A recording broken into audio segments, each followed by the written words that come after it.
हेय छात्रों, नमस्कार। आज हम बात करेंगे त्रैमासिक परीक्षा सत्र 2025-26 कक्षा 12वीं का विषय भौतिक विज्ञान का, जो आपका 28 अगस्त को पेपर होने वाला है। जहां दोस्तों आपने सही सुना, जो आपका 28 अगस्त को पेपर होने वाला है, पूरा का पूरा रियल पेपर, और साथ में इसके हम संपूर्ण उत्तर के बारे में भी बात करेंगे। और हम इस वीडियो के माध्यम से आपको बताएंगे कि पीडीएफ आप कैसे डाउनलोड कर सकते हैं आसानी से, बिल्कुल फ्री। तो हम बात करेंगे त्रैमासिक परीक्षा सत्र 2025-26 कक्षा 12वीं विषय भौतिक विज्ञान है। समय 3 घंटा दिया जाएगा और आपको पूर्णांक 70 दिए जाएंगे। जी हाँ दोस्तों, यह निर्देश आपके सामने दिए गए हैं, आप इन निर्देशों को पढ़ लेंगे। हम पहले प्रश्न की बात करेंगे। तो पहला प्रश्न है हमारा, सही विकल्प चुनकर लिखिए। किसी बिंदु से आवेश दूरी r पर विद्युत क्षेत्र की अनुक्रमानुपाती होती है। तो इसका हमारा सही आंसर हो जाएगा 1/r²। 1/r²। इसी तरह हमारा दूसरा प्रश्न है, वायु में एकांक धनावेश से निकलने वाला कुल विद्युत फ्लक्स होता है। तो इसका सही आंसर हो जाएगा 1/ε0। और तीसरा है, 10 माइक्रो कूलाम आवेश देने से किसी चालक के विभव में 2 वोल्ट की वृद्धि होती है, तो चालक की धारिता होती है। तीसरे के आंसर हो जाएगा 5 माइक्रोफैरड। 5 माइक्रोफैरड। इसी तरह चौथा है, एक तार को खींचकर उसकी लंबाई दुगनी करके उसका प्रतिरोध किया जाए, प्रतिरोध हो जाएगा। तो चौथे का है दुगना हो जाएगा। इसी तरह हम बात करते हैं प्रश्न 5 की। तो प्रश्न 5 है, जो कि आपके स्क्रीन पर शो हो रहा है दोस्तों। किसी चालक में विद्युत प्रवाह होती है। तो इसका सही आंसर हो जाएगा मुक्त इलेक्ट्रॉनों के प्रवाह के द्वारा। और प्रश्न क्रमांक 6 है, एक प्रोटॉन और एक अल्फा कण समान वेग से लंबवत दिशा में एक समान चुंबकीय क्षेत्र में प्रवेश करते हैं, तो इनकी वृत्तीय पथों की त्रिज्या का अनुपात होगा। तो इसका सही आंसर हो जाएगा 1/2।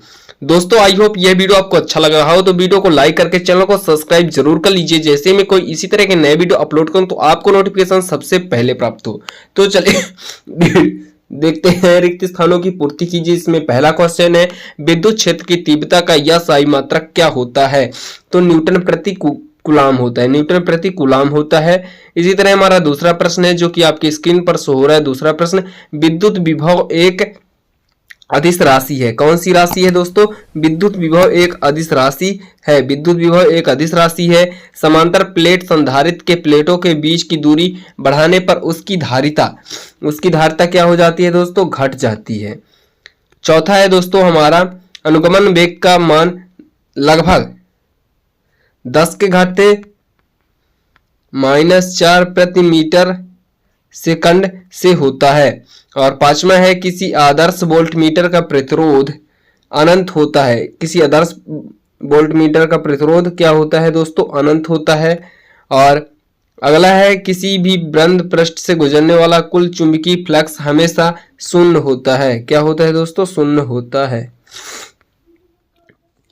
तो दोस्तों हम अगले प्रश्न की बात करेंगे। सही जोड़ी लिखिए। जी हाँ दोस्तों, सही जोड़ी बनाइए।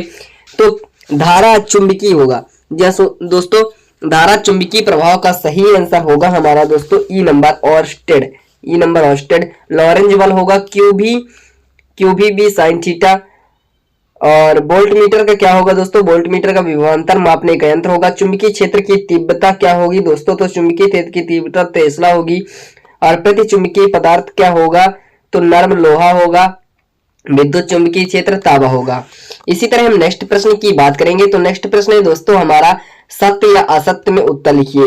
तो हमारा पहला प्रश्न है, किसी चालक के अंदर विद्युत क्षेत्र शून्य होता है। यह सत्य है। यह क्या है दोस्तों? सत्य है। और विद्युत द्विध्रुव के दोनों आवेश एक दूसरे के प्रतिकर्षित होते हैं। असत्य है। स्थिर वैद्युत एक संरक्षी बल है। यह भी सत्य है। और चौथा है, धारावाही समतल पास के चुंबकीय द्विध्रुव के तुल्य होता है। यह भी सत्य है। और चुंबकीय प्रवृत्ति एक विमाहीन राशि है। यह भी सत्य है। इसी तरह एक वाक्य में प्रश्न के उत्तर देख लेंगे हम एक वाक्य के। तो प्रश्न क्रमांक 5 है। इसमें पहला प्रश्न है हमारा, एक विद्युत द्विध्रुव के कुल कितना आवेश होता है। तो कुल शून्य आवेश होता है। कितना आवेश होता है दोस्तों? कुल शून्य आवेश होता है। इसी तरह धातुओं के परावैद्युतांक कितना होता है? अनंत होता है। दूसरे के आंसर क्या होगा दोस्तों? अनंत होता है। इसी तरह तीसरा प्रश्न है, समांतर प्लेट संधारित्र की धारिता का सूत्र क्या होगा। तो ये ε0 अपान डी बराबर डी अपान ई डी होगा। इसी तरह व्हाइट स्टेन सेतु सबसे अधिक कितने किसमें सुग्राही होती है? जब उसका प्रतिरोध समान होता है, जब उसके चारों प्रतिरोध समान होते हैं, जब उसके चारों प्रतिरोध समान होते हैं। इसका सही आंसर प्रतिचुंबकीय पदार्थ के चुंबकीय पदार्थ का मान कितना होता है? शून्य से बहुत कम होता है, शून्य से बहुत कम होता है, शून्य से बहुत कम होता है।